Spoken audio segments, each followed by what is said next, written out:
तो कलम की कमाल से लिखाई सब विराट हो,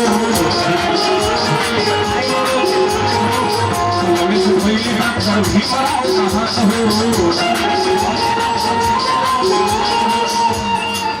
तो कोहे मुना मुना मुना धीरे सारा में अंदर, कोहे मुना मुना मुना धीरे सारा में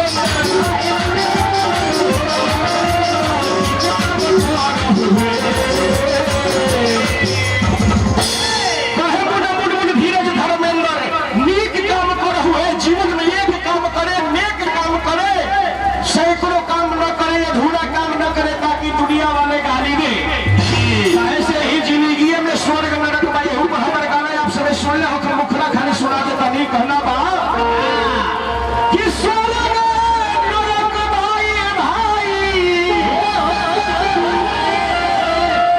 अरे स्वर्ग नरक भाई भाई, जिंदगी मरने के बाद नहीं, मरने के बाद कोई आ करके बताया भी नहीं है, जीते जी वहां कोई गया ही नहीं है, ये लोगों को फंसाया गया है। नंदलाल जी, भरतलाल जी मुंडेरी की तरफ से और सौ रुपये के पुरस्कार, मिशन मंडली की तरफ से 3 बार नमूद उठाए जाएंगे। स्वर्ग नरक भाई भाई,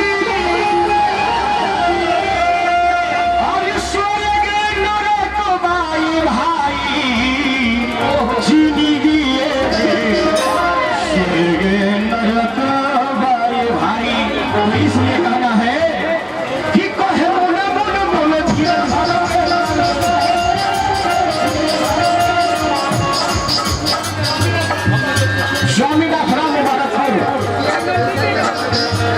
स्वामीनाथ राम मुबारकपुर की तरफ से 100 रुपये का पुरस्कार, मिशन मंडली की तरफ से 3 बार नमूद उठाए जाएंगे।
आप सबके बीच में इकरामात फिर ममता बहुत से आप सभी सुनो। साथियों, अभी आप सभी धीरज धर्मेंद्र जी का सुन रहे थे। ये काफी विलंब से पहुंचे, 9 बजे अगर पहुंचे होते तो आप सब बहुत आनंद लेते, लेकिन ये विलंब आने के कारण कि हमारे बहुत वक्ताओं को सुनने को मौका आप लोगों को नहीं मिलेगा।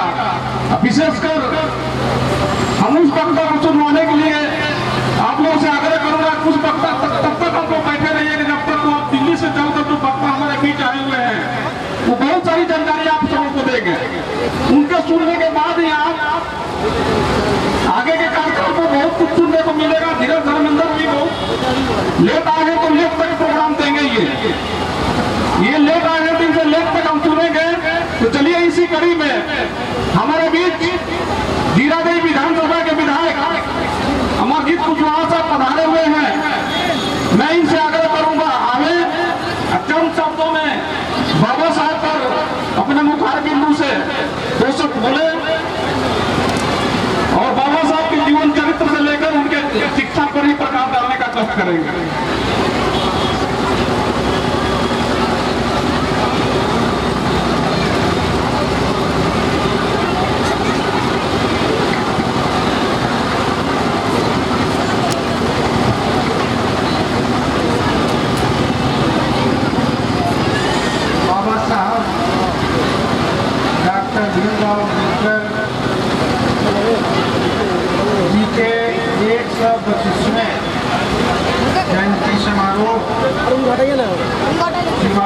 धरती पर चल रहा है। इस कार्यक्रम की अध्यक्षता कर रहे अध्यक्ष जी और मंच पर बैठे हुए हमारे सम्मानित तमाम प्रबुद्ध बुद्धिजीवी गण, दूर दराज से आए हुए कई गायक बंधु हैं और जिला के कोने कोने से आए हुए तमाम माता एवं बहनों, प्यारे नौजवान दोस्तों, तमाम हमारे आवाज सुन रहे भाइयों, कार्यक्रम के आयोजक बंधुओं, मैं तमाम लोगों को अपने तरफ से जय भीम लाल सलाम करता हूं। आज हम देख रहे हैं कि न सिर्फ इस सिवान अंबेडकर पार्क में बल्कि पूरे देश के विभिन्न गांवों में और हमारे जिलादेवी विधानसभा के, मैं समझता हूं कि 3-4 दर्जन गांव में आज ही के दिन कार्यक्रम का आयोजन हुआ है। कई गांवों में बड़े बड़े जुलूस निकले हैं, हाथी घोड़ा के साथ सजा हुआ। कई कार्यक्रमों से हिस्सा लेते हुए मैं थोड़ा विलंब से यहाँ पहुँच पाया हूँ और आगे भी कई कार्यक्रमों में जाना है।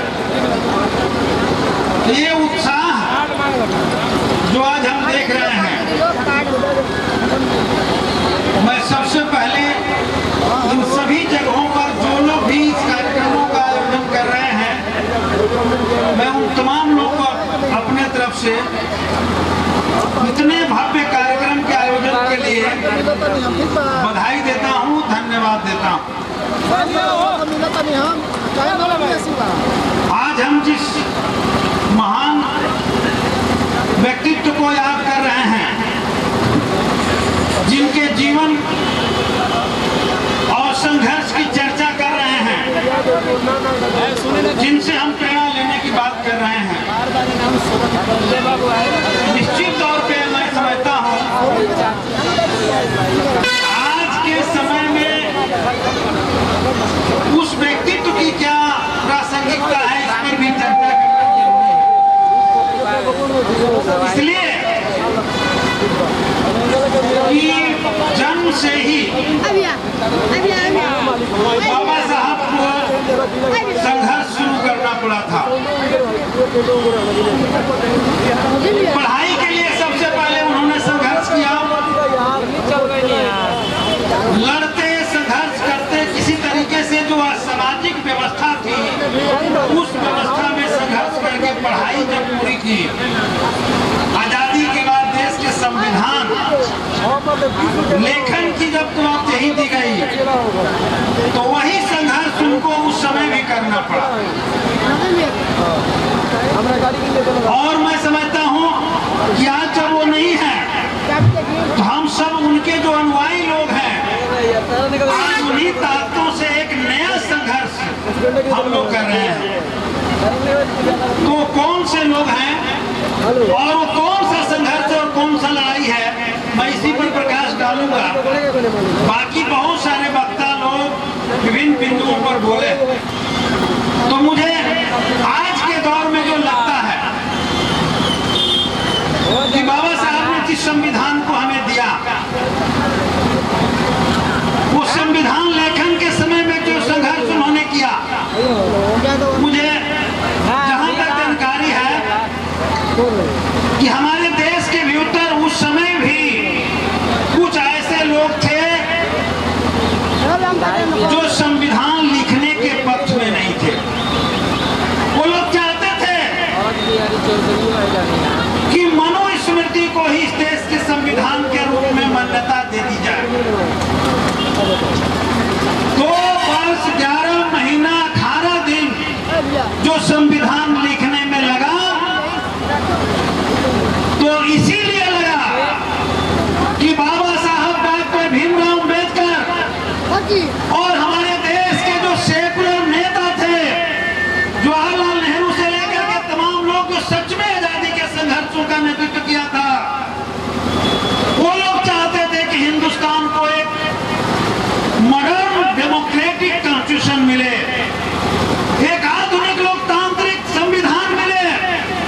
इस संविधान में समाज के हर तबके को बराबरी का अधिकार हो, और वो लोग चाहते थे, इस बात के लिए वो लोग अड़े हुए थे कि मनुस्मृति को ही संविधान का दर्जा दे दिया जाए।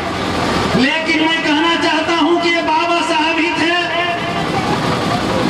और हमारे देश के तमाम और महान नेता लोग थे, जिन लोगों ने लड़ के आज के 75 साल पहले जिन ताकतों को परास्त कर दिया था, एक नया लोकतांत्रिक संविधान दिया था, आज वो ताकतें फिर एक बार हमारे देश के सामने सर उठाना शुरू कर दिया है। और ये कोशिश चल रहा है कि उस संविधान को पुनः हमारे देश में थोप दिया जाए। ये चुनौती हमारे सामने है। वो कौन सा मनुस्मृति का संविधान, मैं ज्यादा चर्चा नहीं करूंगा, समय का भी अभाव है। लेकिन हमने अपने छोटी सी राजनीतिक जीवन और स्कूली जीवन में जो पढ़ा है, मनुस्मृति में यह बात का दर्ज है कि ये जो हमारे समाज में जाति प्रथा है, हमारे समाज में जो वर्ण व्यवस्था है, ये किसी के द्वारा बनाया गया है, ईश्वर के द्वारा बनाया गया है। ये गीता में लिखा हुआ मिलता है कि चातुष्वर्णा मया सृष्टा गुण कर्म विभाग सा। अब बताइए, उनको भी खड़ा कर दिया गया है कि चारों वर्णों की सृष्टि उन्होंने ही, भगवान ने ही, ईश्वर ने ही किया है, गुण और कर्म के आधार पर। और मनुस्मृति में कहा गया है कि ये जो चार वर्ण हैं, वो चार वर्ण ब्राह्मण, क्षत्रिय, वैश्य और शूद्र, ये लोग पैदा कहां से हुए हैं? अगर आज के आधुनिक समाज में विज्ञान पर खड़ा होकर के आप लोग विचार करें तो लोग उस मनुस्मृति में कहा गया है कि ब्रह्मा के मुख से ब्राह्मण पैदा हुआ, क्षत्रिय के भुजा से, ब्रह्मा के भुजा से क्षत्रिय पैदा हुआ है, पेट और जांघा से वैश्य पैदा हुआ है, पैर से शूद्र पैदा हुआ। अब आज के वैज्ञानिक जमाने में तथ्य के कसौटी पर अगर इसे देखें तो आप कहां पाएंगे? क्या यह संभव है? नहीं संभव। और उसी में मनुस्मृति में इस बात का भी जिक्र है, कर्म का भी जिक्र कर दिया गया है कि मुख से पैदा हुए ब्राह्मण का काम है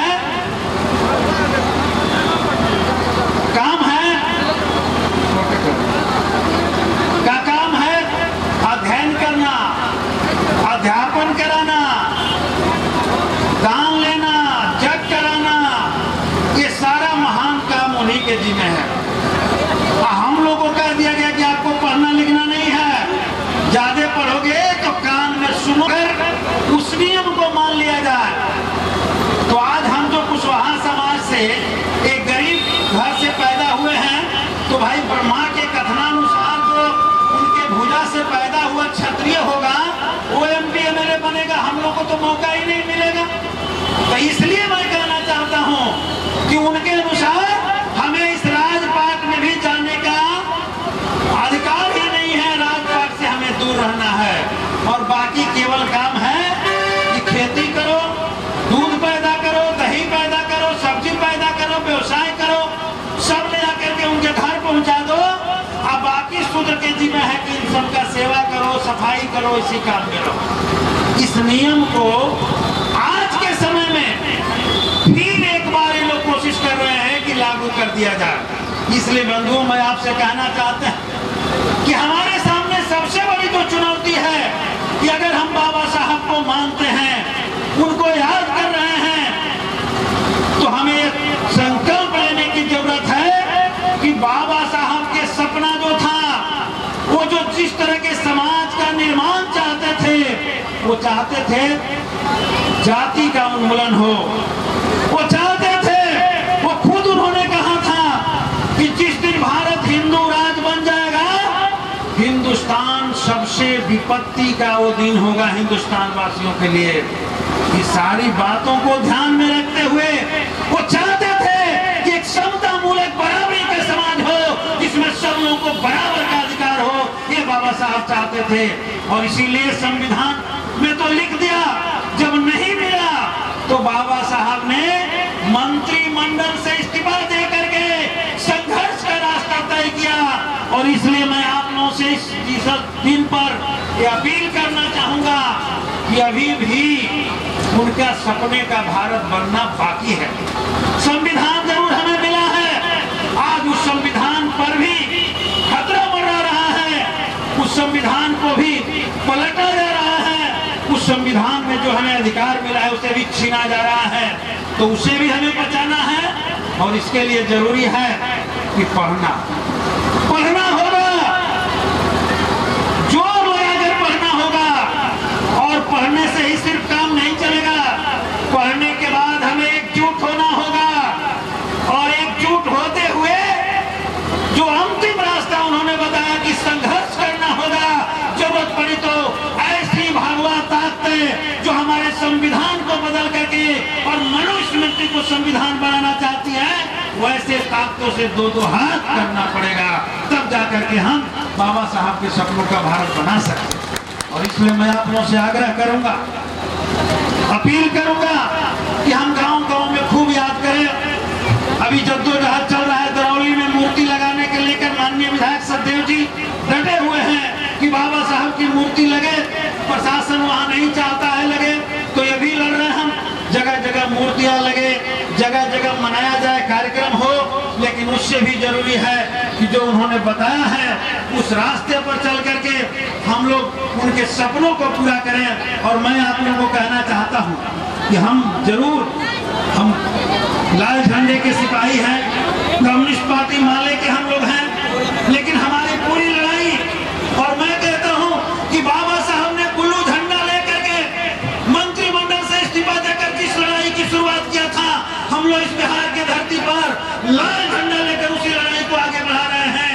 और इसलिए आज हम लोग गर्व से कहते हैं कि ब्लू और लाल, और इसके साथ साथ अभी पूरे जो महान गठबंधन बन रहा है और भी झंडा ये सब मिल जाए और बाबा साहब के सपनों के भारत बनाने के लिए एक साथ नारा लगे कि जय भीम, लाल सलाम, नमो बुद्धाय, तब जाकर के हम मिशन को पूरा कर सकते हैं। और मैं समझता हूं कि इस लड़ाई में आप आगे बढ़ा रहे हैं, हम लोग भी पूरी तहे दिल से इसी लड़ाई को आगे बढ़ाने में लगे हैं। इसलिए आप सबने जो एक कार्यक्रम का आयोजन किया है, मैं सबसे पहले आप सब आयोजकों को धन्यवाद देते हुए मैं यही कहूंगा कि इस लड़ाई के दायरा को आगे बढ़ाते हुए हम संकल्प लें और बाबा साहब के संविधान के सामने जो आज चुनौती खड़ा है, उस चुनौती का मुकाबला करने के लिए आगे बढ़ें। इन्हीं शब्दों के साथ। और अचानक परसों मैं बहुत बीमार था और मैंने तुरंत आयोजकों को बताया कि मेरी हालत बोलने लायक नहीं है और शायद ये उचित नहीं होगा कि मैं बीमारी की हालत में दिल्ली से चलकर सिवान पहुंचूं और मुझे वापसी की रेलगाड़ी से फिर इलाज करने के लिए दिल्ली पहुंचना पड़े। बावजूद इसके मैं चला और मैं पूरी ईमानदारी से कहता हूं कि यहाँ आने के बाद जो मैंने देखा, जो मैंने महसूस किया, आपके जिस उत्साह को समझा और जिस तरह से उसमें शामिल हुआ, अगर मैं सिवान आना टाल देता तो मैं जिंदगी के एक बहुत बड़े तजुर्बे से वंचित रह जाता। इस आयोजक, मैं जानता हूं कि इस तरह का आयोजन करना, इतने सारे लोगों को वैचारिक आधार पर जोड़ना, उन्हें गोलबंद करना और हमारी तरह के फूसट लोगों को जो हमेशा कड़वी बातें किया करते हैं उनको बुलाना और उनको सुनाना कितना मुश्किल काम होता है। लेकिन इन सबसे ज्यादा बधाई के पात्र हैं आप सब लोग।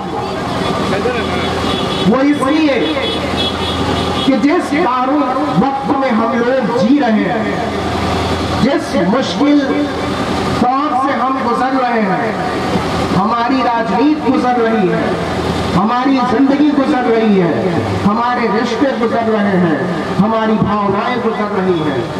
वैसे मौके में आपका हजारों की संख्या में यहाँ जमा होना ये बताता है कि हिंदुस्तान में प्यार करने वाले लोग कभी कम नहीं होंगे।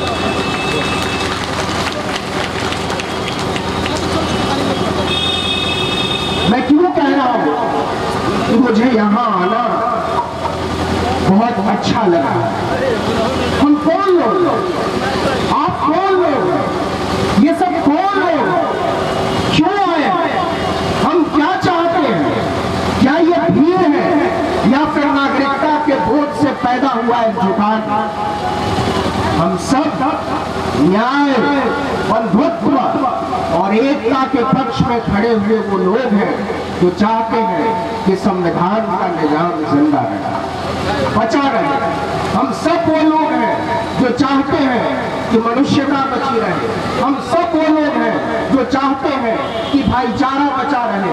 हम सब वो लोग हैं जो चाहते हैं कि शिक्षा बची रहे। हम सब वो लोग हैं जो चाहते हैं कि नौजवानों की मुट्ठी में रोजगार बचा रहे। हम सब वो लोग हैं जो चाहते हैं हमारी बेटियों की नजरों में सपने बचे रहे। हम सब वो लोग हैं जो चाहते हैं कि साफ हवा बची रहे, हमारी हरियाली बचा रहे, साफ पानी बचा रहे, जिंदगी की उम्मीद बची।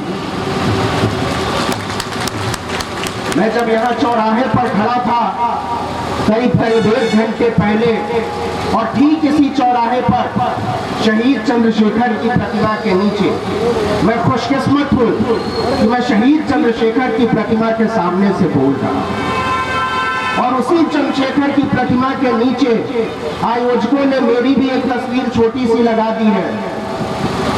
शहीद हुए जब चंद्रशेखर, उस समय मैं बनारस हिंदू यूनिवर्सिटी में पढ़ा करता था, और हम सब लोग बनारस से चलकर एक रैली में सीवान पहुंचे थे और हमने इंसाफ की मांग की थी। मैं यहीं से अपनी बात शुरू करना चाहता हूँ। चंद्रशेखर क्यों मरे, किन लोगों के लिए मरे, उनकी मांगे क्या थी, वो क्या चाहते थे, उनका सपना क्या था? उनका सपना ये था कि हम सब की आंखों में हमारे सपने बचे रहे।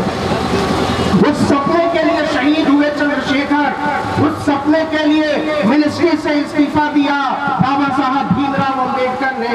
उस सपने के लिए इस देश में शहीद हुए तमाम लोग जिन्होंने अपने आप को बलिदान किया।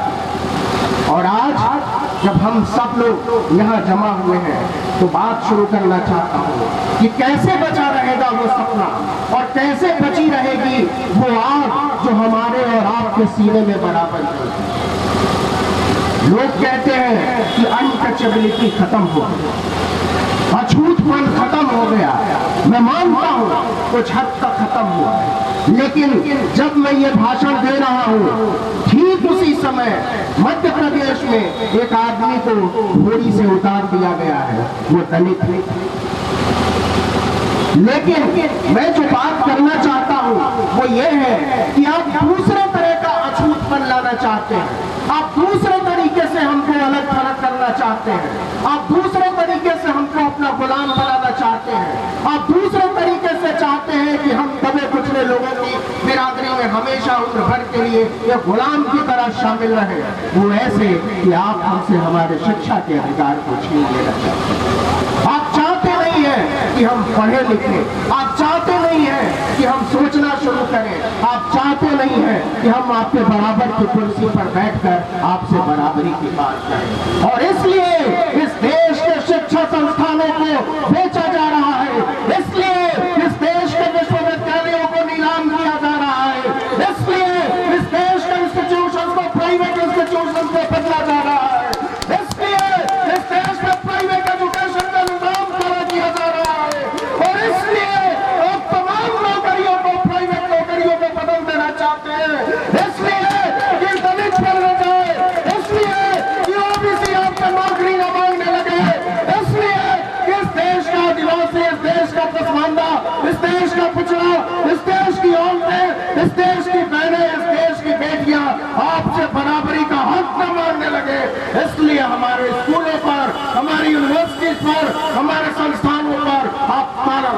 चाहते हैं। लेकिन अगर आप ये सोचते हैं कि ताला लगा देने से हमारे दिमागों पर जाला पड़ जाएगा तो आप सरासर गलत सोचते हैं मेरे हुजूर। हम तैयारी के साथ आए हैं, हम जानते हैं आपकी निगाहें कहाँ हैं, हम जानते हैं आप क्या बात करना चाहते हैं। मैं इसलिए आपको इस खतरे से आगाह करना चाहता हूँ कि हमारे सामने खतरा बहुत बड़ा है और इसको जब तक आप नहीं समझेंगे तब तक आप लड़ाई के मोर्चे नहीं तय कर पाएंगे। मेरा जो डर है वो भी मैं आपको बता दूंगा आगे कि मैं क्यों जब इस तरह के गोलबंदी को देखता हूँ, जब बहुत सारा उत्साह देखता हूँ तो जितना अच्छा लगता है उससे ज्यादा मन में डर भी रहता है। उस डर पर भी आऊंगा, लेकिन पहले मैं शिक्षा पर आना चाहता हूँ। क्या आपको पता है कि इस देश में 1995 में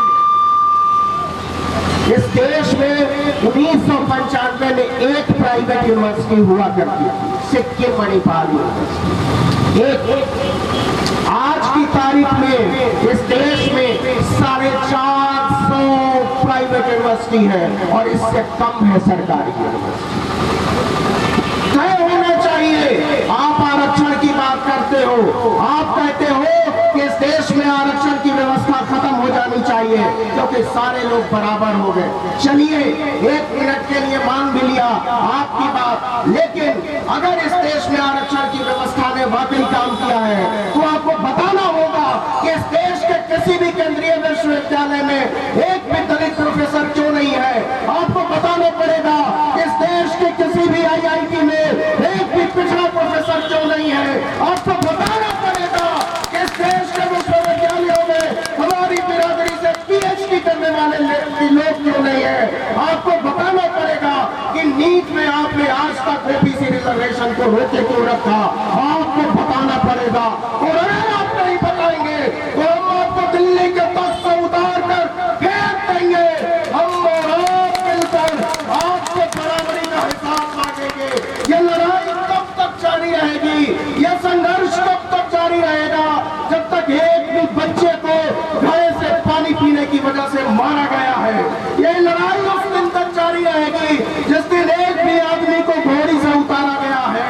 ये लड़ाई उस दिन तक जारी रहेगी जिस दिन किसी को मूंछ रखने की वजह से हत्या की गई है। हमारी लड़ाई एक साधारण आदमी की लड़ाई नहीं है। हमारी लड़ाई हमारी और आपकी व्यक्तिगत लड़ाई नहीं है। हमारी लड़ाई आज से हजारों साल बाद ये दुनिया कैसी होगी उसकी लड़ाई है। हमारी लड़ाई ये धरती कैसी होगी उसकी लड़ाई है। हमारी लड़ाई हमारी और आंखों के सपनों में जा पड़ेगा उसकी लड़ाई है। इसलिए मेरी बहनों, मेरी बेटियों, मेरी माओ, मैं आपको खास तौर पर मुबारकबाद देना चाहता हूँ इतनी बड़ी तादाद में यहाँ आने के लिए, क्योंकि आप सबसे बेहतर समझती है कि इस लड़ाई की अहमियत कितनी बड़ी होने वाली है। और इसलिए मैं औरतों की बातें कर रहा हूँ। मैं जानता हूँ अगर इस सभा में एक महिला बैठी हुई है तो वो 10 पुरुषों के बराबर है। मैं समझता हूँ कि एक महिला के लिए अपने घर छोड़कर आना, अपने बच्चे के साथ आना, अपने सारे काम धाम को थोड़ी देर के लिए किनारे रखकर आना, इस तरह की सभाओं में शामिल होना कितनी सारी जकड़नों से तोड़ने के बाद मिली हुई आजादी होती है। लेकिन मेरी बहन यही कीमत है इस दुनिया को बेहतर बनाने की। यही सलीका है जो हमको और तुमको सीखना पड़ेगा।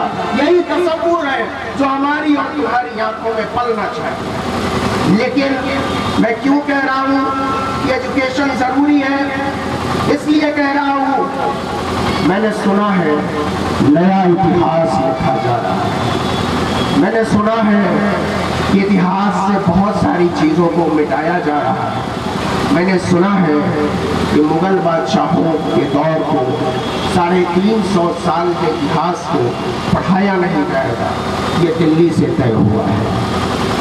ठीक है, आप मत पढ़ाएंगे तो क्या आप कल को ताजमहल को भी गिराने वाले हो? क्या आप कल को कुतुब मीनार को भी गिराने वाले हो? क्या आप कल को लाल किले से झंडा फहराना बंद करने वाले हो? और अगर नहीं तो ये सब ड्रामेबाजी बंद करनी पड़ेगी। ये ड्रामा हम लोग समझते हैं, लेकिन जब नया इतिहास लिखने की बात आएगी तो मैं भी चाहता हूँ और आप में से हर एक आदमी चाहता होगा कि नया इतिहास लिखा जाए। मैं दिल से चाहता हूँ कि नया इतिहास लिखा जाए और उस नए इतिहास में लिखा जाए कि हमें मंदिरों में घुसने नहीं दिया गया। नया इतिहास लिखा जाए कि हमें स्कूलों में घुसने नहीं दिया गया। नया इतिहास लिखा जाए कि हमें बराबरी के अधिकार पर खड़ा नहीं होने दिया जाए। नया इतिहास लिखा जाए कि बाबा साहब अम्बेडकर को गुजरात से भगा दिया गया था। नया इतिहास लिखा जाए कि हमने और आपने जब बराबरी की बात की थी तो हमारी हत्याएं हुई थी। हम लिखा जाए उस नए इतिहास में कि हमें तालाब का पानी पीने तक से रोका गया था। उस इतिहास में लिखना कि सुअरों, भेड़ों और बकरियों से भी बदतर था दलित। इसलिए पढ़ाई की बात कर रहा हूं कि जब आप पढ़ोगे, जब आप विश्वविद्यालयों में जाओगे, जब आप सीखोगे, जब आप दुनिया के नजरिए से वाकिफ होगे तो आपको पता चलेगा इतिहास लिखना कितना शातिराना था। ये बहुत पवित्र काम नहीं है मेरे दोस्त। आपको मैं साफ साफ बताना चाहता हूँ, आप में से कुछ लोगों को बुरा लग सकता है लेकिन आप मुझसे असहमत नहीं हो पाएंगे। इस पूरी दुनिया में कहीं भी देख लीजिए आप नजर उठाकर, इतिहास के पन्ने उठाकर, इस दुनिया का इतिहास आक्रमणकारियों का इतिहास है। इस दुनिया का इतिहास सबलों का इतिहास है। इस दुनिया का इतिहास विजेताओं का इतिहास है। इस इतिहास में दलितों का जिक्र नहीं, इस इतिहास में कालों का जिक्र नहीं, इस इतिहास में कमजोरों का जिक्र नहीं, इस इतिहास में बुनियादों में दफन कर दिए गए लोगों का जिक्र नहीं। मैं फिर से कहता हूँ कि लिखो नया इतिहास और दर्ज करो इसमें कि हमने जब तुमसे आदमी के बराबर होने का हक मांगा था तो तुमने क्या सलूक किया था। लिखो नया इतिहास और हमको भी शामिल करो इतिहास में लिखने वाले। हमसे भी पूछो हम अपना इतिहास कैसा चाहते हैं। हमसे भी बात करो इस इतिहास में हम क्या पढ़ना चाहते हैं। हमसे भी जानो हम इतिहास में क्या देखना चाहते हैं, क्योंकि तुम्हारा इतिहास और मेरा इतिहास एक नहीं है। हम दोनों का इतिहास एक है, क्योंकि एक नहीं है क्योंकि हम दोनों के सपने एक हैं। एक नहीं है हम दोनों के संघर्ष एक नहीं है, हम दोनों की चेतना एक जैसी है। बंद कर दीजिए। ये बात मैं इसलिए कह रहा हूँ, इसी लड़ाई के लिए बहुत सारे लोग इस देश में बिहार की धरती पर शहीद हुए।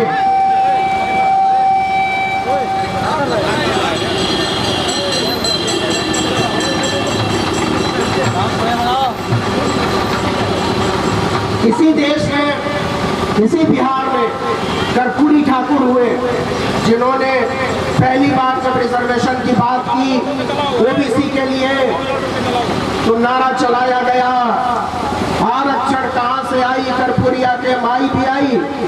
ये नारा उछाला गया इस देश में। और इसी देश में, इसी बिहार में जब बाबू जगदेव ने नारा उछाला 100 में 90 शोषित है, 90 भाग हमारा है, धन धरती और राजपाट में 90 भाग हमारा है, तो उन्हें गोली मारी। मैं खास तौर पर बाबू जगदेव की शहादत का जिक्र करना चाहता हूँ, क्योंकि उनकी हत्या के बाद भी थानेदार ने जाकर उनको दोबारा गोली मारी। और गोली कहाँ मारी थी? सिर पे। एक मरे हुए आदमी के सिर में दोबारा गोली मारी गई थी। क्यों मारी गई थी? आपको इतिहास बताना चाहता हूँ। इसलिए मारी गई थी, इसलिए बाबू जगदेव के मर जाने के बाद भी उनके दिमाग में गोली मारी गई, क्योंकि लोगों को लगता था ये सोच बाहर नहीं आनी चाहिए। लोगों को लगता था ये सोच एक दिन हमारी व्यवस्था को खत्म कर देगी। लोगों को लगता था कि सोचने वाला आदमी हमारे बीच नहीं चाहिए। इसलिए सबसे ज्यादा आपको पढ़ने से रोका जाएगा, आपको लिखने से रोका जाएगा, आपको बोलने से रोका जाएगा, आपको बात करने से रोका जाएगा। लेकिन उन्हीं बाबू जगदेव ने कहा था कि पहली पीढ़ी के लोग मारे जाएंगे, दूसरी पीढ़ी के लोग जेल जाएंगे और तीसरी पीढ़ी के लोग राज करेंगे। लेकिन मैं पलट कर वापस आना चाहता हूँ।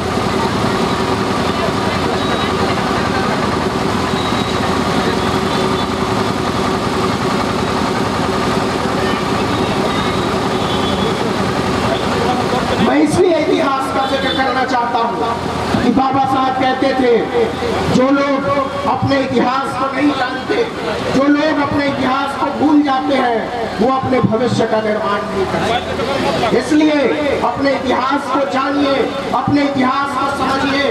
बाबू जगदेव के दिमाग में गोली इसलिए मारी गई कि लोग सोच न सके, लोग सोचने के बारे में भी सोचना बंद कर दें। आप इसलिए मैं आपको याद दिलाना चाहता हूँ, बथानी टोला की भी याद दिलाना चाहता हूँ। क्या हुआ जब 21 दलितों को मार दिया गया, उनमें 12 औरतें, 6 बच्चे, 2 दुर्मुहे बच्चे, कोई उसमें से पकड़ा नहीं गया। क्या हुआ लक्ष्मणपुर बातें का, जिसमें 58 लोग मारे गए और कोई इंसाफ नहीं होता। ये इतिहास है हमारा, ये इतिहास हमारी लड़ाई का इतिहास है। आपका इतिहास आपके बरी होने का इतिहास है, आपका इतिहास कानून से भागने का इतिहास है, हमारा इतिहास संविधान बनाने का इतिहास है और आपका इतिहास संविधान तोड़ने का इतिहास है। हम दोनों के इतिहास आपस में नहीं मिलते, हम दोनों के इतिहास आपस में नहीं मिलते हैं। हमने बनाया है भारत को, हमने बनाई है सड़कें और टोल टैक्स आपका हो गया, जूठे बर्तन हमने धोए हैं, फोकट को बेकार हमने किया है, फोकट को मालिश हजाम हमने किया है, हमने धोए हैं आपके कपड़े और अचानक से पता चला कि हम इस देश के मालिकियत से बेदखल कर दिए। ये हमारा इतिहास है और आप हमें राष्ट्रवाद सिखाते हो। आप हमें बताते हो कि भारत कैसे चलेगा, आप हमें बताते हो कि धर्म क्या है, अधर्म क्या है, आप हमको बताते हो कि हिंदुत्व क्या है, आप हमको बताते हो कि झंडा कौन सा उठेगा। मैं इसलिए इस पर बात करना चाहता हूं मेरे दोस्त, कि इसी बिहार में एक सज्जन आए हैं जो बिल्कुल आपकी तरह के बैकग्राउंड का हवाला देकर एनकाउंटर की बात कर रहे हैं। वो कह रहे हैं कि जब हम आएंगे तो उत्तर प्रदेश की तरह यहाँ भी एनकाउंटर किया जाएगा। आपके हाथों में लाठी थमाने की तैयारी हो रही है, आपके हाथों में गोली बंदूक थमाने की तैयारी हो रही है। वो लोग जब चुनाव से पहले आपके पास आए और आपको बताना पड़े उनको, आपको वो बताएं कि हिंदुत्व खतरे में है, तो आपके घर से हर एक बच्चे को कहना चाहिए, कहना पड़ेगा कि मेरे दोस्त हिंदुत्व खतरे में नहीं है, संविधान खतरे में है। हम हिंदुत्व को बचाने की लड़ाई नहीं लड़ रहे हैं, हम संविधान को बचाने की किताब लड़ रहे हैं। हमारे लिए सबसे पवित्र किताब है संविधान। भारत का काम किसी भी किताब के बगैर चल सकता है, किसी भी धर्म ग्रंथ के बगैर चल सकता है, किसी भी टीका और पूजा के बगैर चल सकता है, लेकिन भारत का काम संविधान के बिना नहीं चल सकता, नहीं चल सकता। अगर भारत को किसी एक किताब की जरूरत है तो निश्चित तौर पर बिना किसी विवाद के बेशक सिर्फ और सिर्फ संविधान। मैं इतनी दूर से आपके बीच ये बताने आया हूँ, ये सीखने आया हूँ, ये समझने आया हूँ कि हम जब इतिहास में घुसे, हम जब लोगों से बात करें तो हम सोचें कि हमारे खिलाफ किस तरह की साजिशें हो रही हैं। आप बताइए मेरे दोस्त, आप सब पढ़े लिखे काबिल लोग हैं, राजनीतिक तौर पर सचेत लोग हैं। ये बात मैं खास तौर पर कहना चाहता हूँ और इसलिए कहना चाहता हूँ कि हम सब बहुत इनोसेंट लोग महसूस करते हैं अपने आप। हम बहुत भोले किस्म के लोग, हम समझ नहीं पाते हैं कि कहाँ से खेल चल रहा है। वो लोग किसको नायक बनाना चाहते हैं? उन लोगों को जिन्होंने 50 साल तक नागपुर के किले पर तिरंगा नहीं लहराया, वो लोग जिन्होंने भारत की आजादी पर मातम मनाया था, वो लोग जिन्होंने तिरंगे जलाए थे, वो लोग जिन्होंने हमें देश की संप्रभुता के खिलाफ जाना सिखाया, वो बता रहे हैं कि इस देश का राष्ट्रवाद कैसे चलेगा। आपको हिसाब देना पड़ेगा आपके इतिहास का। हम बताएंगे आपको हमारा नया राष्ट्रवाद क्या है और उस राष्ट्रवाद के ढांचे में फिट होने की तैयारी कीजिए और नहीं तो देश की छत्ता को छोड़ने की तैयारी। किनको याद करते हैं वो लोग? एक ऐसा आदमी जो अंडमान की जेल में बंद था, कई बार माफिया मांगकर छूटा, ये सब इतिहास की किताबों में दर्ज है। दिल्ली के नेशनल आर्काइव्स में माफीनामे की चिट्ठियां पड़ी हुई हैं और वो उनको देवता बनाना चाहते हैं। वो लोग उन लोगों की मूर्तियां लगा रहे हैं बाबा साहब के साथ जो कभी की लड़ाई में 1925 से लेकर 1947 तक कभी शामिल ही नहीं। और हम कैसे लोग हैं? एक बात बताऊं, आपको बुरा लगा, हम दरअसल नमक हराम रास्ते के लोग हैं। हम समझते नहीं हैं कि जिन लोगों ने हमको ये मंच दिया है, जिन लोगों ने हमको बोलने की ताकत दी है, जिन लोगों की वजह से हमारी जुबान में आवाज है, जिन लोगों की वजह से हमारे दिमाग में सोचने की लयक है, उन लोगों ने हमारे लिए क्या झेला है। आज हमें से हर एक आदमी को लालू यादव से नफरत करना सिखाया जा रहा है। मैं नाम लेकर कहना चाहता हूँ, हम में से अगर किसी की भी हिम्मत हो तो बताए कि लालू यादव से नफरत नहीं करते। लालू यादव हमारा देवता है, उसने सिखाया हमको हम आगे कैसे बढ़े, उसने बताया हमको बराबरी कैसे होती है। कल को मायावती से नफरत करना सिखाया जाएगा, काशीराम से नफरत करना सिखाया जाएगा, क्योंकि वो गांधी तक पहुंच गए, वो गांधी तक पहुंच गए हैं, वो नेहरू तक पहुंच गए हैं। अब उनकी नजर बाबा साहब पर है। अगर वो किसी लोगों से डरते हैं तो केवल बाबा साहब से डरते हैं। अभी उनकी हिम्मत नहीं हुई है, लेकिन जिस दिन वो गांधी को इस देश के इतिहास से मिटा देंगे, उसके बाद उनके अगले निशाने पर बाबा साहब। मैं आपको चेतावनी देना चाहता हूं कि ऐसे लोग ऐसे मंचों पर आप गौर कीजिए, उन्होंने अपने मंचों पर सबसे बड़ी तस्वीर बाबा साहब की लगानी शुरू कर दी है। इसलिए नहीं लगानी शुरू कर दी है कि वो बाबा साहब को अचानक रातों रात बहुत प्यार करने लगे हैं। इसलिए लगानी शुरू कर दी है कि उनको पता है कि 90 भाग हमारा।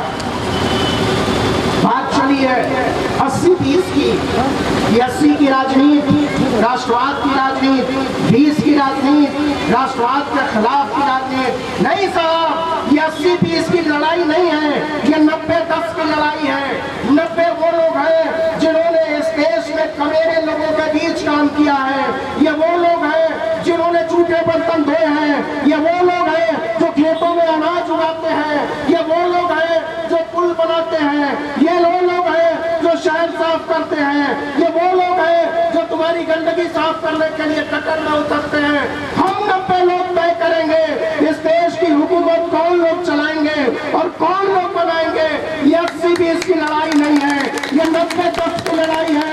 10% लोग जो हमारे माथे पर बैठकर हमसे आरक्षण छीनने की बात करते हैं, ये 10% लोग जो सोशल जस्टिस के खिलाफ बात करते हैं, ये 10% लोग जो बताने आते हैं कि इस देश का राष्ट्रवाद क्या है, जो बताते हैं कि हिंदुत्व क्या है, धर्म क्या है, संस्कृति क्या है। ये 10% लोग खतरा है इस देश के लिए। इस खतरे को समझना और तय करना कि जब बात चलेगी देश को चलाने की तो सोचना उसमें हमारा हिस्सा कहाँ है। और जब मैं हिस्सेदारी की बात करता हूँ तो हिस्सा का मतलब संख्या नहीं है, हिस्सेदारी का मतलब हमारे सोच, हमारे विचार, हमारे हकों की भागीदारी का मुद्दा है, क्योंकि हिस्सा तो उनका सबसे ज्यादा है। इस देश की आरक्षित सीटों पर सबसे ज्यादा वो लोग हैं जिसको सोशल जस्टिस मानने को तैयार हो। इस देश के सबसे ज्यादा आरक्षित सीटों पर वो लोग हैं, लेकिन ये सोशल जस्टिस नहीं हो सकता, क्योंकि सोशल जस्टिस सिर्फ आरक्षण नहीं है, आरक्षण उसका एक बहुत छोटा सा हिस्सा है। इसलिए कभी भी इस भ्रम में मत रहना कि सिर्फ आरक्षण लेकर हम लोग खामोश हो जाने वाले लोग हैं। हम लंबी चौड़ी बात करेंगे, हम आपसे साफ साफ बात करेंगे, हम इधर उधर की बात नहीं करने वाले हैं। और इसलिए नहीं करने वाले हैं कि अब हमारी नजरों के सामने कोई भेदा, कोई फरेब चलने वाला नहीं। हम आगे बढ़ना चाहते हैं और इसलिए बढ़ना चाहते हैं और बात करना चाहते हैं। इतना बड़ा कार्यक्रम हुआ और मैं इसको से खास तौर पर पूछना चाहता हूँ कि इतना बड़ा कार्यक्रम हुआ, हजारों लोग जुलूस में निकले, हाथी घोड़ा तमाम गाड़ियां, छोटे छोटे बच्चे बाबा साहब जय भीम कहकर नाच रहे थे। आपने कभी नेशनल मीडिया को यहाँ देखा? किसी टीवी चैनल वाले को देखा? कोई खबर करने आया? आपको लगता है कि कल के अखबार में ये सबसे बड़ी खबर होगी, तो क्यों नहीं होगी?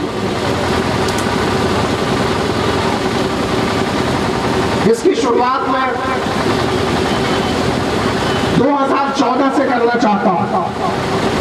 2014 में एक बड़े क्रांतिकारी पत्र, देखिए ढकी छुपी बात करने का कोई फायदा नहीं है। अब वो समय गुजर गया, सीधी साफ बात होनी चाहिए, थोड़ी हिम्मत करनी पड़ती है लेकिन करनी चाहिए। एक बड़े क्रांतिकारी पत्रकार हैं, उनका नाम है राजदीप सरदेसाई, आप लोगों ने नाम सुना होगा। राजदीप सरदेसाई ने 9 नवंबर 2014 को एक ट्वीट किया। ट्वीट में क्या लिखा? Big day for my Goa, मेरे गोवा के लिए एक बड़ा दिन। 2 GSPs, both talented politicians become full cabinet minister, Saraswat pride. 2 GSP का मतलब समझे? गौर सारस्वत ब्राह्मण। राजदीप सरदेसाई जैसा आदमी ट्वीट करता है कि 2 सारस्वत ब्राह्मण जिस जाति से वो खुद आते हैं वो गोवा में फुल कैबिनेट मिनिस्टर बन गए। ये सारस्वत प्राइड है, ये ब्राह्मण प्राइड है।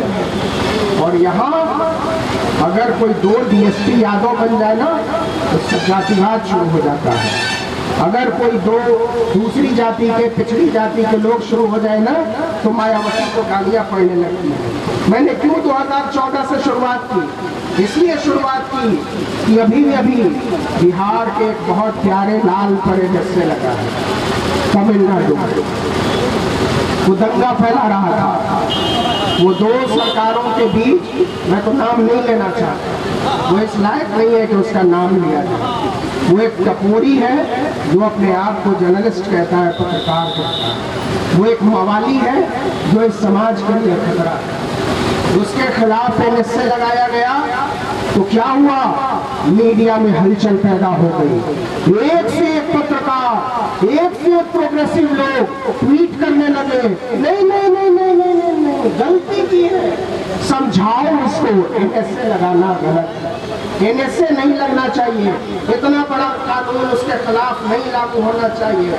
लेकिन जब वही NSA, वही राष्ट्र विरोधी कानून, वही देशद्रोह के चार्जशीट के मुकदमे जब उमर खालिद पर लगाए जाते हैं, जब डॉक्टर कफील पर लगाए जाते हैं, जब शर्जील इमाम पर लगाए जाते हैं, जब सिद्दीक कप्पन पर लगाए जाते हैं, और तो और जब चंद्रशेखर रावण पर लगाया जाता है तो कोई चू नहीं करता, कोई चू नहीं करता, किसी का कलेजा नहीं फटता, किसी को दुख नहीं होता, किसी की तकलीफ नहीं होती, किसी को नहीं लगता ये गड़बड़ी हुई है, उनको लगता है ये सब कुछ राष्ट्रवाद है।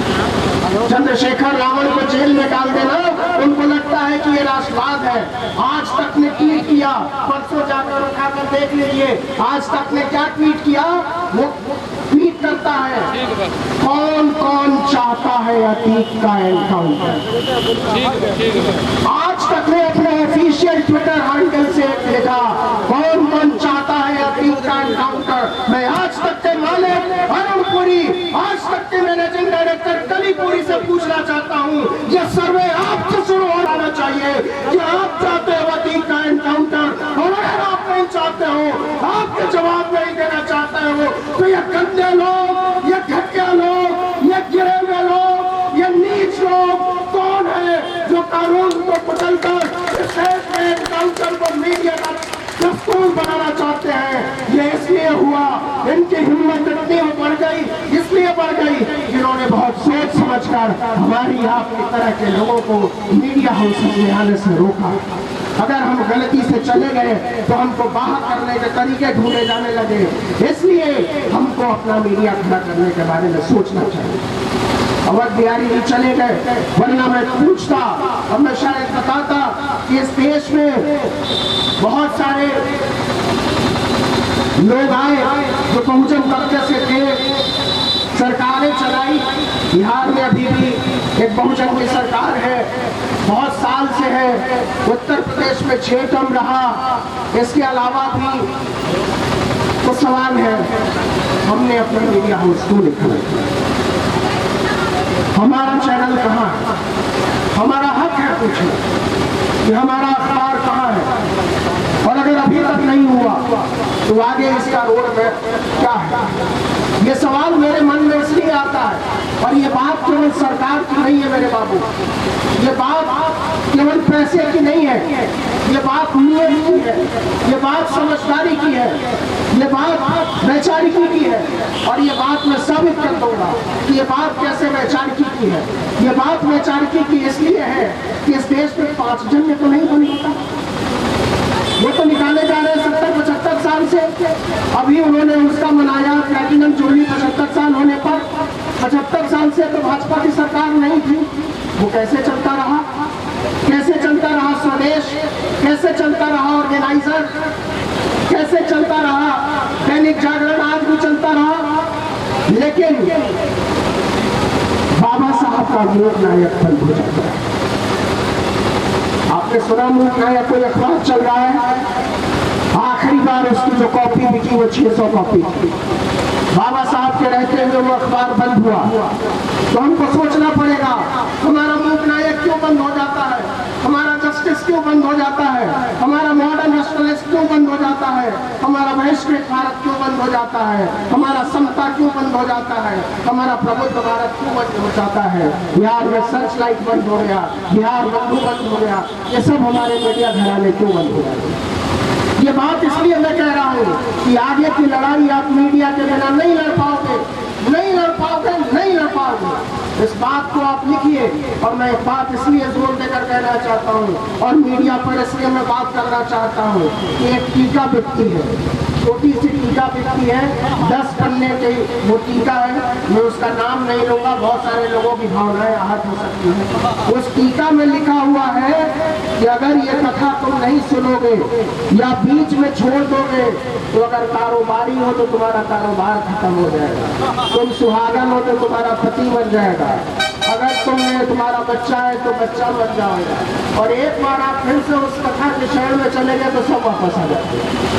आप सोचो, 8 पन्ने की एक किताब ने हमको 200 साल से डरा रखा है, हमारी माँ को डरा रखा है, हमारी बहनों को डरा रखा है, हमारे नौजवानों को डरा रखा है 8 पन्ने की उस किताब ने। और ये जो हजारों हजार मीडिया के चैनल, अखबार, ये पत्रिकाएं जो रोज नफरत की बातें कर रही हैं, सुबह से लेकर शाम तक, रात से लेकर रात तक, उनका असर कितना गहरा होता होगा ये आप सोचो। ये डर जो हमारे दिमाग में भरा जा रहा है, ये जो न्यू इंडिया का सपना हमारे दिमाग में डाला जा रहा है, उसका असर कितना गहरा होता होगा। इस असर को खत्म करने के लिए, इस असर के खिलाफ अपनी एक हेजिमनी पैदा करने के लिए, अपना सांस्कृतिक राष्ट्रवाद खड़ा करने के लिए जरूरत है कि हमारे पास मजबूत मीडिया घराने हो, हमारे पास पत्रकारों की फौज हो, हमारे पास बड़े बड़े अध्यापक हो, चिंतक हो, हमारे पास बड़े बड़े डॉक्टर हो, हमारे पास बड़े बड़े वकील हो। वकील पर इसलिए मैं बात करना चाहता हूँ कि हमारी तरह के लोगों पर मुकदमे आजकल बहुत आम हो रहे हैं। और जब हम ढूंढने चलते हैं कि हमारा मुकदमा कौन लड़ेगा तो हमें वकील नहीं मिलते, क्योंकि हमारी बिरादरी के लोग, उनको आने का मौका नहीं दिया गया। आप जब आने की कोशिश करते हो आपको रोका जाता है। मैं आपको एक सच्ची घटना बताऊं, जब मैं दिल्ली के Indian institute of mass communication में पढ़ रहा था, जेएनयू में घूमा करता था, एक बार ढाबे पर मैं बैठा चाय पीने के लिए, तो वहाँ कुछ लोगों ने मुझे घेर लिया। उन्होंने कहा क्या करोगे? मैंने कहा पत्रकार बनूंगा, उसी की पढ़ाई कर रहा हूँ। उस आदमी ने कहा कि तुम क्या करोगे पत्रकार बनकर? कुछ अपनी तरह का काम करो। मैंने कहा अपनी तरह का काम क्या होता है? मैंने उस लड़के को उसी समय जवाब दिया था, मेरे अपनी तरह का काम उस दिन होगा जिस दिन मैं तुम्हारे माथे पर चढ़कर नाचूंगा। बावजूद इसके मैं इसलिए ये बात कह रहा हूँ कि हम किसी की हकदारी की बात नहीं कर रहे हैं, हम बात कर रहे हैं सिर्फ बराबरी की, हम बात कर रहे हैं सिर्फ न्याय की, हम बात कर रहे हैं सिर्फ बंधुत्व की। और ये बात मैं इसलिए कह रहा हूँ कि जब सरकारी नौकरियां खत्म हुई है तो कोई दलित पिछड़ों की नौकरियां नहीं खत्म हुई है, सबकी नौकरियां खत्म हुई है, राजपूतों की भी हुई है, ब्राह्मणों की भी हुई है, बंधुओं की भी हुई है, कायस्थों की भी हुई है। अगर इन इंस्टीट्यूट में सीटें कम हुई हैं तो सबकी हुई है। इसलिए मैं तो आमंत्रण देने आया हूँ सारे लोगों को, चाहे वो जाति की दीवार गिरा कर आओ हमारे साथ, बहुजनों के साथ बैठो, मिलकर बात करो। इस देश में जो नया चलन चलाया गया है सरकारी नौकरी खत्म करने का, सरकारी सरकारी संस्थान खत्म करने का उस चलन के खिलाफ मिलकर लड़ते हैं, क्या गजब हो जाएगा। अरे हमने तुम्हारे लिए 200 साल तक तुम्हारा मैला ढोया है, अगर आज हमारे नेतृत्व को स्वीकार कर लोगे तो कोई कयामत नहीं आ जाएगी। मैं इसलिए बात कर रहा हूँ, पढ़ाई की बात कर रहा हूँ, नौकरी की बात कर रहा हूँ, राजनीतिक भागीदारी की बात कर रहा हूँ। लिस्ट तैयार है मेरे दोस्त, लिस्ट तैयार हो गई है। आज नहीं तो कल मारा जाएगा, आज नहीं तो कल मारा जाएगा। ये लोग कह रहे हैं ना कि मुसलमानों को पाकिस्तान भेज देना चाहिए, इस पर चुप रहने की जरूरत नहीं है। दलितों, पिछड़ों, आदिवासियों, अल्पसंख्यकों, बहुसंख्यकों, इस पर चुप रहने की जरूरत नहीं है, क्योंकि ये यहाँ नहीं रुकेगा मामला। आज ये मुसलमानों की बात कर रहे हैं, ये लोग देश के खिलाफ है। कल को ये गाली देते हैं ये सेकुलर लोग हैं, इस देश के खिलाफ है। परसों को ये कहेंगे ये कांग्रेसी लोग हैं, ये देश के खिलाफ है। परसों ये लोग कहेंगे ये मायावती के लोग हैं, ये देश के खिलाफ है। अंत में जाकर ये देश कहाँ ले जाना चाहते हैं ये साबित कर देंगे। इस देश के लोग यही 10% लोग हैं जो सचमुच में इस देश के लोग हैं, जो बाहर से आए हुए लोग हैं, जिनका पता नहीं है इतिहास की वो कहां से आए और आकर अचानक से हम पर राज करने लगे। वो चाहते हैं कि उन्हीं 10% लोगों का राज रहे इस मुल्क में और बाकी के 90% लोग इस देश में प्रवासियों की तरह रहे, इस देश में माइग्रेंट्स की तरह रहे, मजदूरों की तरह रहे, गुलामों की तरह रहे। ये व्यवस्था बनाए जाने की तैयारी हो गई है। अपनी नजर खुली रखना, जब चुनाव आने वाला हो तो बताना लोगों को, अपने आसपास के लोगों को, कि जो तुम सोचकर वोट डालने जा रहे हो वो वोट कहीं तुम्हारे बच्चे के खिलाफ तो नहीं जा रहा है। वो सोचना तुम अपने दिल के भीतर कि कहीं वो तुम्हारी बेटियों के खिलाफ तो नहीं जा रहा है, कहीं वो तुम्हारे भविष्य के खिलाफ तो नहीं जा रहा है, कहीं तुम्हारे जमीन के खिलाफ तो नहीं जा रहा है। तुम्हारा एक एक वोट तुम्हारी आत्मा पर बोझ की तरह तो नहीं हो गया है। एक बार ईमानदारी से सोचना, इस देश की तस्वीर बदलते देर नहीं लगेगी। हम सब लोग जो कर रहे हैं, जो सोच रहे हैं, वो सब हम सब का साझा है। हम में से किसी का कोई पर्सनल मामला नहीं है। और मैं सोचता हूँ कि अगर आज अम्बेडकर होते, बाबा साहब होते, आज की जो तस्वीर है उस पर क्या सोचते। मैं तो कहता हूँ कि अगर आज इस हालात में बाबा साहब होते तो उनको जेल में डाल दिया गया सच बोलने के लिए। उनको सबसे पहले एंटी नेशनलिस्ट साबित करते थे ये लोग, लेकिन इनकी हिम्मत नहीं होती अब हम लोगों को जेल में डालने की, क्योंकि उन्हीं बाबा साहब ने हमको एक संविधान दिया था। और उसी संविधान के हवाले से मैं दिल्ली से यहाँ आकर बोल पा रहा हूँ, इतनी साफ बात, इतनी खरी बात। लेकिन एक बड़े एका की जरूरत है। जो आखिर में मैं कहना चाहता हूँ वो ये कि केवल हमारे आपके इतने सारे लोगों के मिल जाने से नहीं होगा, हमको बड़े एका की जरूरत है। हमें और ज्यादा लोगों को साथ लेने की जरूरत है। अभी 3 दिन पहले सुप्रीम कोर्ट ने कहा है कि देश में मुसलमानों और ईसाई दलितों के आरक्षण पर हमको सोचना पड़ेगा। हम सरकार के सर्वे का इंतजार नहीं करेंगे। आप यकीन मानिए अगर सब ठीक रहा तो मुसलमानों और ईसाइयों के, दलितों की जातियों का भी फैसला जल्दी होगा। तो अपना दिल बड़ा करें, हम नए लोगों का स्वागत करने के लिए तैयार रहें। और जरा उन लोगों पर भी नजर रखें जो दिखते हमारी तरह है, बातें हमारी तरह करते हैं, हमारी तरह का खान पान, हमारी तरह की बोली, हमारी तरह की भाषा, लेकिन काम उनका।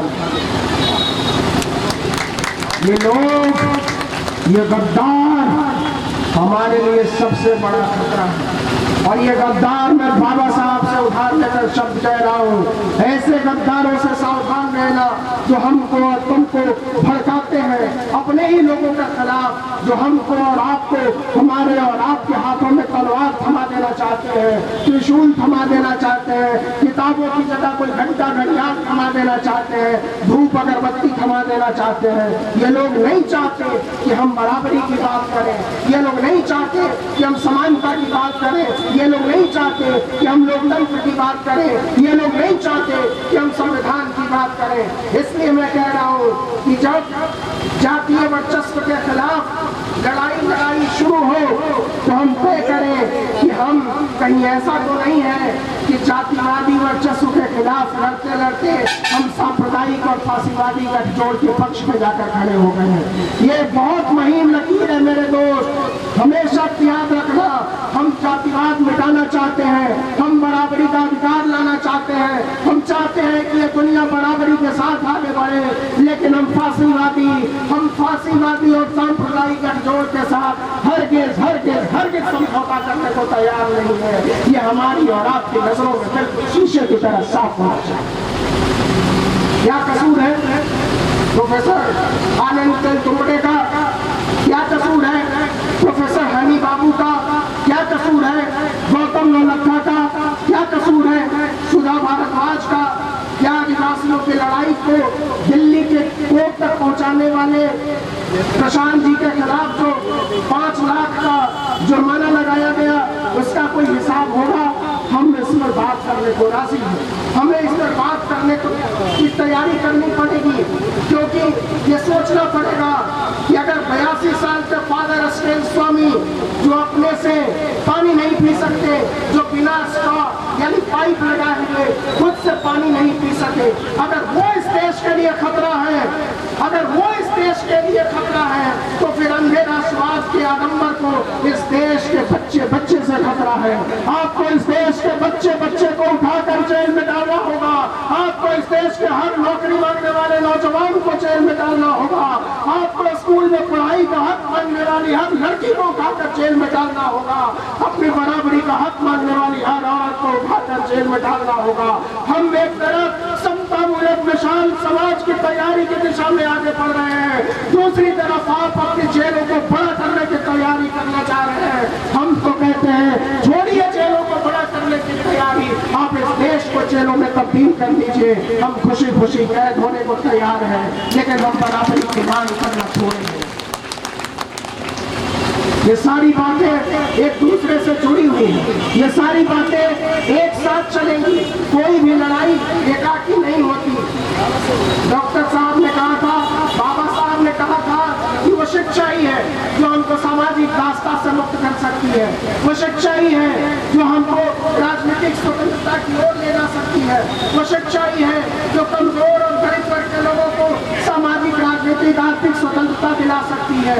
आज हम उस लड़ाई के लिए बोलबंद हुए हैं, आज इतने लोग हुए हैं। अगली बार जब मैं सीवान आऊँ तो मुझे पता चले कि इस सीवान का पूरा शहर एक बड़े चौराहे पर जमा है, वो जगह और छोटी पड़ गई है। और मुझे दिल्ली में इस होली पर खबर मिलनी चाहिए कि सबसे ज्यादा बिक्री नीले गुलाल की हुई थी। ये खबर जानी चाहिए सीवान से कि इस होली पर सीवान में लोगों ने नीला गुलाल उड़ाया है, पूरा शहर नीला हो गया है। ये खबर जानी चाहिए कि नीले दीपक जलाए गए हैं सीवान में दिवाली पर, क्योंकि ये नीला रंग ज्ञान का रंग है, ये नीला रंग स्वतंत्रता का रंग है, ये नीला रंग आजादी का रंग है, ये नीला रंग स्वच्छता का रंग है, ये नीला रंग स्वतंत्र सोच का रंग है। हम सब लोग नीले रंग के तरफदार लोग हैं, क्योंकि ये किसी आडंबर का रंग नहीं है, क्योंकि ये किसी की तरफदारी का रंग नहीं है, क्योंकि ये झूठ का रंग नहीं है, क्योंकि ये फरेब का रंग नहीं है। ये नीला रंग हमारी और आपकी आत्मा का रंग है, और हमारी और आपकी आत्मा का रंग एक है। उसी आत्मा की आवाज के तहत मैं कहना चाहता हूँ, मेरी माओ, मेरे बच्चों, मेरे भाइयों, मेरे दोस्तों, मेरे बुजुर्गों, किताब उठाओ, पढ़ाई लिखाई शुरू करो, अपने अधिकार की मांग शुरू करो, और फिर देखते हैं ये दुनिया ऐसी नहीं रहेगी। इस दुनिया को बेहतर बनाना होगा। अगर हम नहीं देख पाए, अगर हम नहीं बना पाए इस दुनिया को बेहतर, तो हम अपनी आने वाली नस्लों के लिए बनाएंगे। आज नहीं तो कल हम बदला हुआ हिंदुस्तान देंगे अपने बच्चों को। आज नहीं तो कल इस देश को बदलना पड़ेगा, आज नहीं तो कल इस देश को ज्यादा खूबसूरत बनना पड़ेगा। हम नहीं तो हमारी नस्लें बदला हुआ हिंदुस्तान देखेंगी, आजादी, भाईचारे और न्याय का माहौल देखेंगे। आखिर मैं केवल इतना कहना चाहता हूँ कि हम सब लोग जमा हुए और एक चेतावनी, एक डर जिसकी शुरुआत में मैंने बात की थी, वो ये बहुत सारे नौजवान जय भीम जय बहुत अच्छा लग रहा था, ये खुशी का मौका था। लेकिन ऐसा ना हो कि जय भीम के नारे को भी हम जय श्री राम के नारे की तरह बदल दें। ये मेरे मन का डर है। इन दोनों नारों के बीच केवल विवेक का अंतर है। मेरे दोस्तों को लेकर जा रहा हूँ, ये जितने लोग जय भीम के नारे लगा रहे हैं, जितने लोग बाबा साहब की मूर्तियों पर माला पहना रहे हैं, कल को वो लोग आपके घर आए, आपसे मिले, तो आप उनसे पूछिए तुम कौन सी किताब इतने लोग पढ़ रहे हो।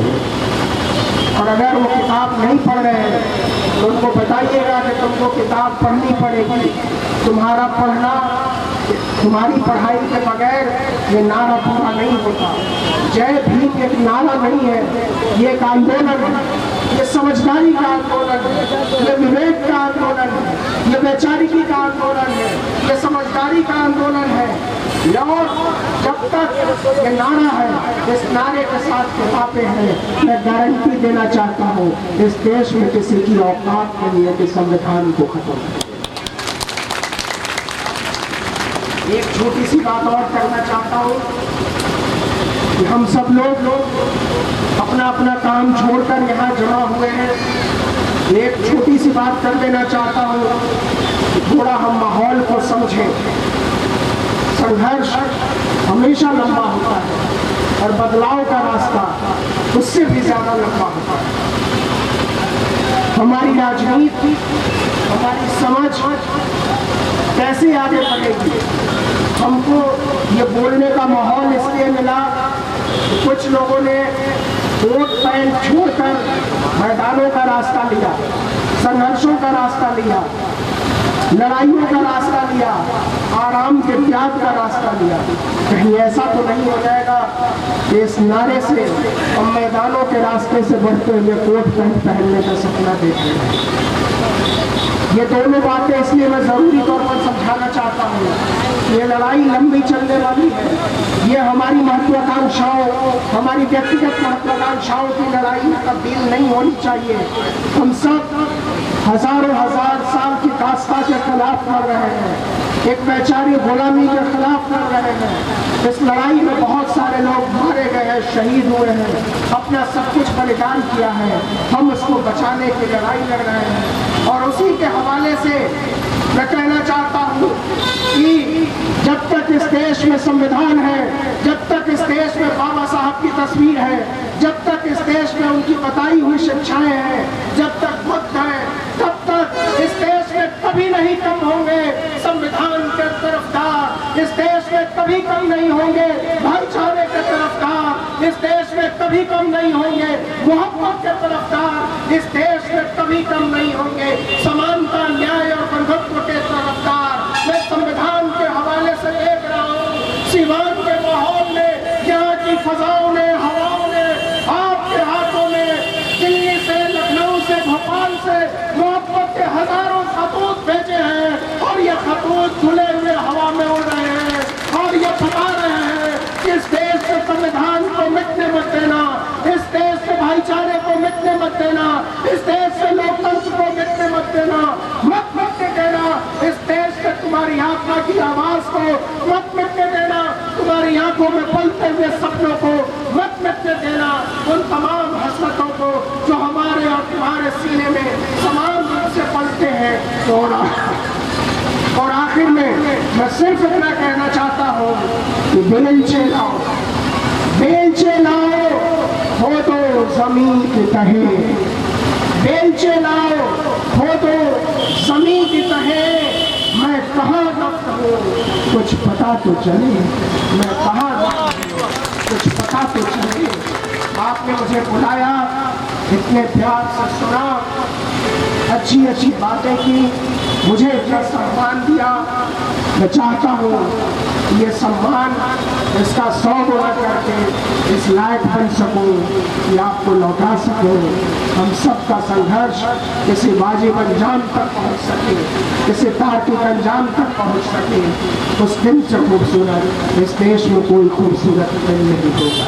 जय भीम, जय भीम,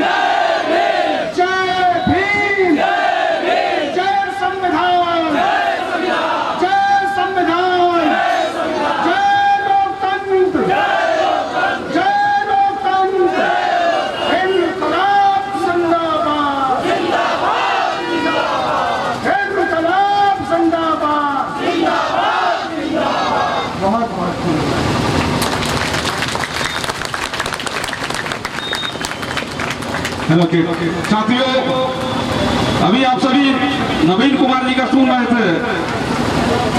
मुझे उम्मीद ही नहीं, पूरी विश्वास है कि इनके मुखार बिंदु से जितने शब्द निकले हैं उन शब्दों पर अगर आकलन करें तो वाकई एक अच्छे राष्ट्र का निर्माण हो सकता है, एक अच्छे राष्ट्र का निर्माण की तरफ हम लोग बढ़ सकते हैं। तो अगर इनकी बातें आपके दिमाग में अच्छी बैठी है तो मैं चाहूंगा कि एक बार इनका जोरदार तालियों से स्वागत आप सभी करें। तो जोरदार तालियां।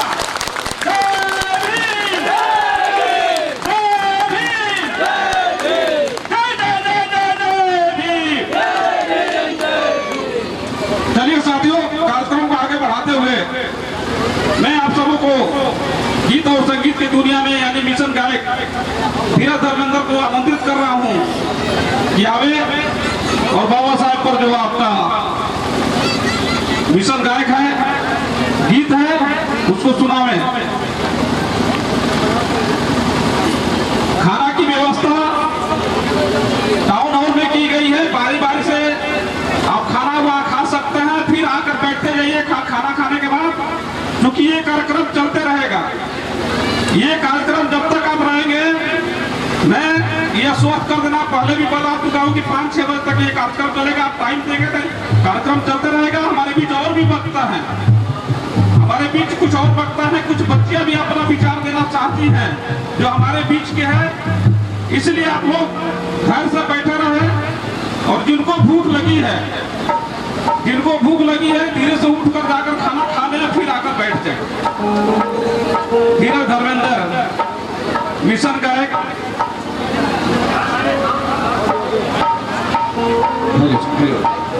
थोड़ा सा और इसका साउंड उठाइए जी।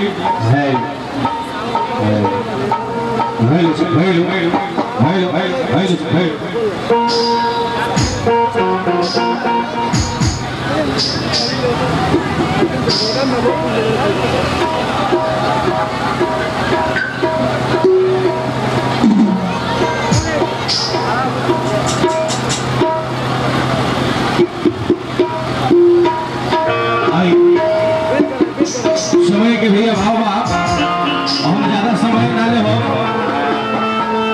और आप सभी इंतजार कर रहे मेरे ममता बोध के।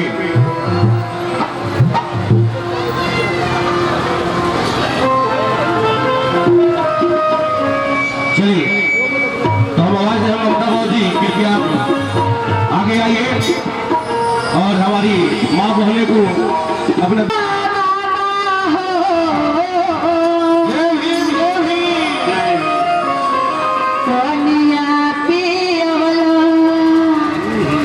सुर में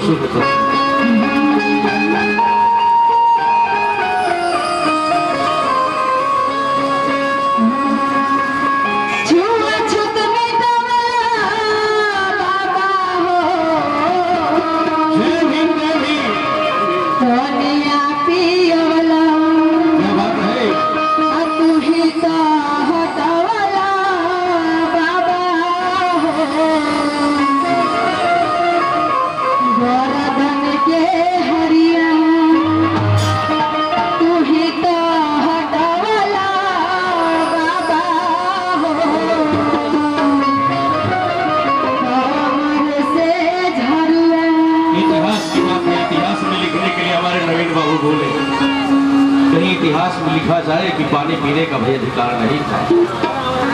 इसी चीज को ममता बोध आप लोग बीच में रख रहे हैं। क्या बात है, चलिए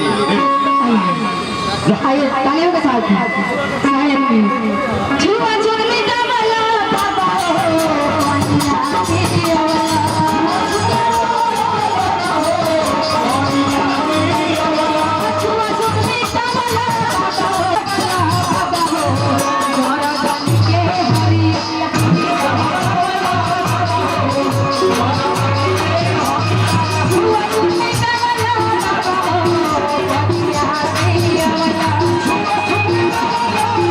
Oh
शिक्षिका ग्राम सिवदह महाराजगंज,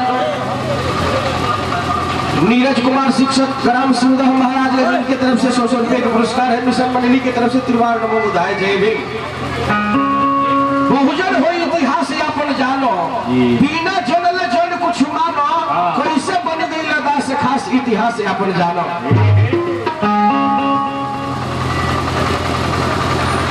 और पुरस्कार है Euclid laundry and dry clean बाबा साहब जन्मदिन मिठाई खाने के लिए इनके तरफ से 200 रुपए का पुरस्कार है।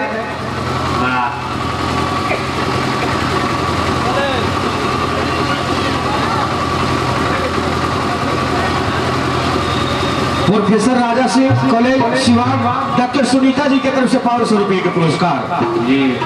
मिशन मंडली की तरफ से त्रिवार नमो बुधाय जय भीम। तथागत बुद्ध और बाबा साहब की अनुकंपा बनी रहे। तो गौर कीजिएगा, कहना है बहुजन हो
हटिया हमनी के बैठे का अधिकार न रहे। ये अधिकार के लिए लड़ने के बाबा साहब यही से कहेगा बैठे कटी हमरा बाबा हो तुम्हारा तोरे खटिया बैठे कटी हमरा बाबा हो बैठे कटी हमरा बाबा हो तुम्हारा तोरे खटिया बैठे कटी हमरा बाबा हो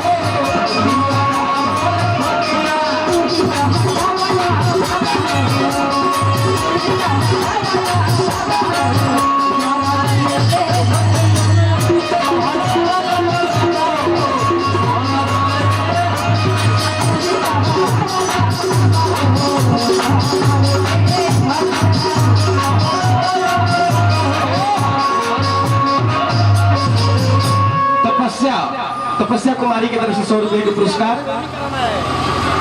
मिशन मंडली की तरफ से त्रिवार नमो बुधाय जय भीम। गोल्डी कुमार जी की तरफ से बहुत रुपए का पुरस्कार नमो बुधाय जय भीम बाबा साहब को तरफ से। और कहीं बता के देखिए ना मिलत रहे निमन का पारा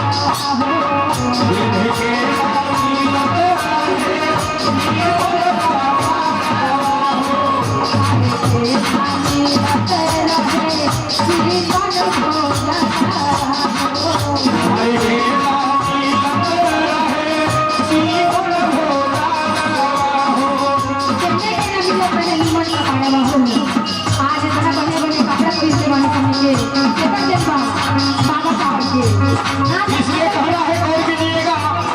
हेलो, आपके पास जो पेन है ये बाबा साहब की देन है। आपके पास जो पेन है ये बाबा साहब की देन है। आपके घर में जो कार है ये बाबा साहब की उपकार है। आपके घर में जो दौलत है ये बाबा साहब की बदौलत है। चलिए बाबा साहब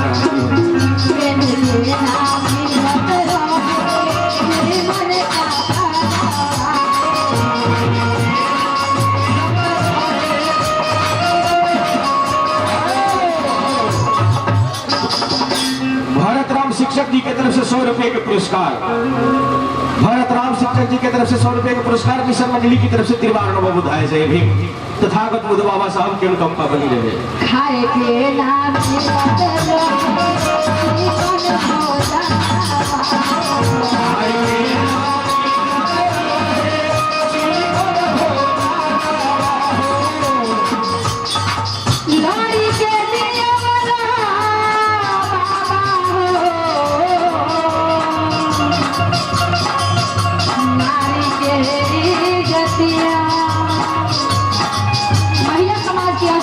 के अधिकार ना रहे, पूरा कपड़ा पहने के अधिकार ना रहे हमने नारी समाज के बाबा साहब अधिकार भी हमने हुए।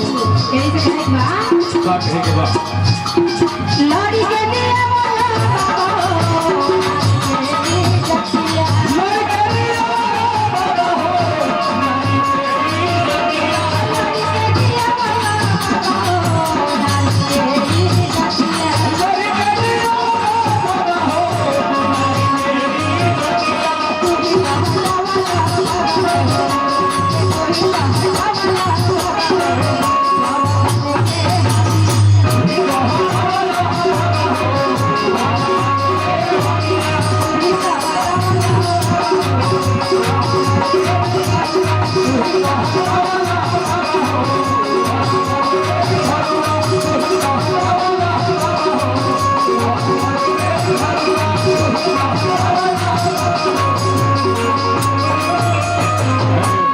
एक गीत आप लोग सुने होंगे ममता बहू की आवाज में कि अब सखी छोड़ो सखी आज सरला रिवाज है सब मिल बनाओ सुंदर समाज है। इसी गाना को सुनते हैं हम लोग ममता बहू की आवाज में भी। बहुत सारे साथियों की तरफ से पुरस्कार ऊर्जा है, बोल देते हैं थोड़ा सा 1 मिनट।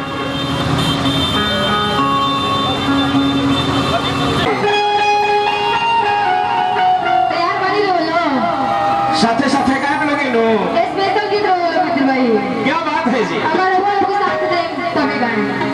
एकदम साथ दे हम लोग। तैयार बनी, चलिए क्या बात है। आइए सबसे पहले एक बार नारा लगा लिया भगवान बन के और बाबा साहब के पूरा हाथ उठा के कंजूसी ना। जय भीम, जय भीम, भगवान बुद्ध की वंदना हो, भगवान बुद्ध की वंदना हो।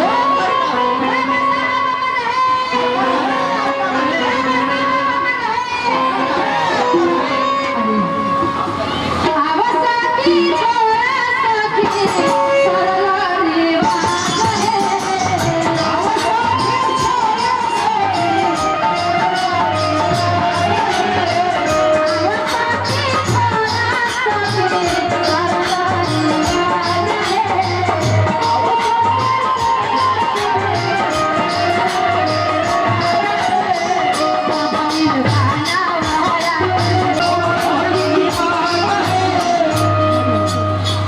गोबर के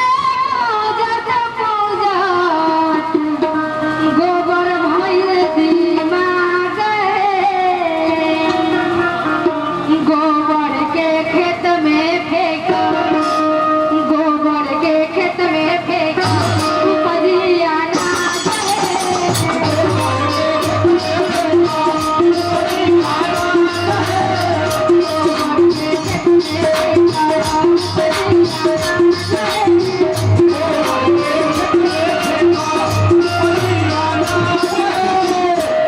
चलिए पुरस्कार है हमारे महेश राम रिटायर्ड पुलिस एवं सब इंस्पेक्टर कसदेवरा बगड़ा महाराजगंज, इनके तरफ से 200 रुपए का पुरस्कार है। मिशन मंडली की तरफ से त्रिवारण बुधाए जय भीम। चलिए जी तो सब मिल सुंदर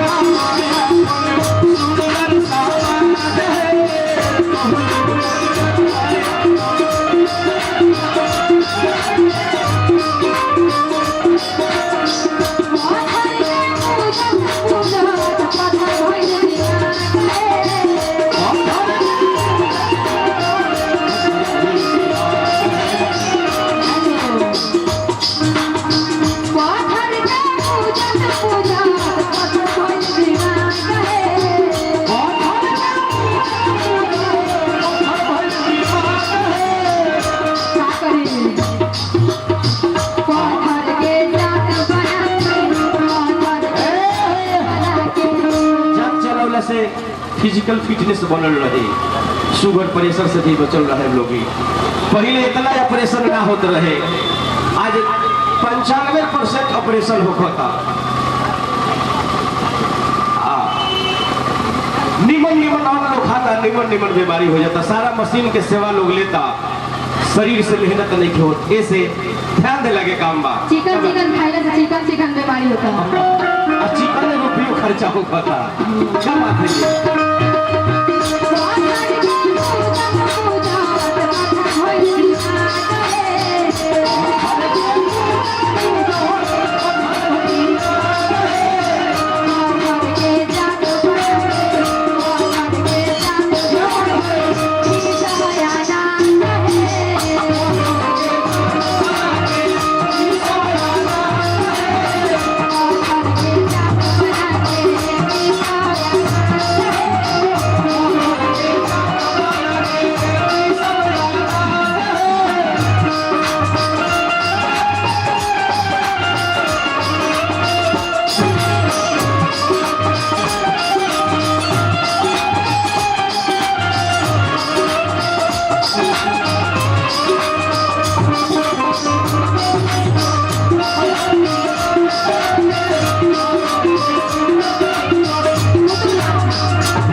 व्यवस्था पर टारगेट बा, व्यवस्था जो वर्ण व्यवस्था वाला ब्राह्मण क्षत्रिय वैश्य शूद्र में यही व्यवस्था पर बात बा।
के समाज आइन के माथे राखे बहिनी, अरे पंडित के